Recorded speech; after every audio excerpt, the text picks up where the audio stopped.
Hi నమస్తే. నేను మీ ప్రమోద్ దగ్గర. ముందుగా మామ బ్రో మీ అందరికీ స్వాతంత్ర దినోత్సవ శుభాకాంక్షలు. మామ బ్రో మీకు చిన్న విషయం చెప్పడానికి వస్తున్నాను. ఎప్పుడు చెప్పేదే, ఈసారి కూడా చెప్తున్నాను. ఏంటంటే మన జెండాని, మన దేశపు జెండాని చాలా జాగ్రత్తగా చూసుకోండి. అది మీరు ఎక్కడ వాడినా, స్కూల్లో వాడినా, కాలేజీలో వాడినా, ఆఫీస్లో వాడినా, పార్టీ ఆఫీస్లో వాడినా, లేదా ఎక్కడ వాడినా కానీ వాటిని స్టోర్ చేసి పెట్టే చోట మాత్రం జాగ్రత్తగా పెట్టుకోండి. ఒకటే ఫ్లాగ్ని వాడండి, అన్ని ఫ్లాగులు అవసరం లేదు. ఇది గత 6 ఏళ్ళుగానో 7 ఏళ్ళగానో నా దగ్గర ఉంది.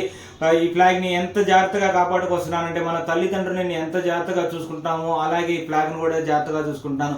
అలాగే మీరు కూడా మీ తల్లిదండ్రుల్ని, అలాగే మీ అవసరమైనది ఇంకా ఏంటంటే రైతన్న లేకపోతే మన భారతదేశమే ఉండదు. ఆ భారతదేశంలో మన రైతుని ఎంత జాగ్రత్తగా కాపాడుకోవాలి అంతే జాగ్రత్తగా కాపాడుకోవాలి. మళ్ళీ తల్లిదండ్రుల్ని, రైతన్నని, మన దేశాన్ని అన్నిటిని కాపాడుకునే బాధ్యత మీది మామ బ్రో. మీరందరూ బాధ్యతగా ఉంటారని నేను కోరుకుంటూ ఇంక నేను వెళ్ళొస్తాను. బాయ్ బాయ్, జై హింద్.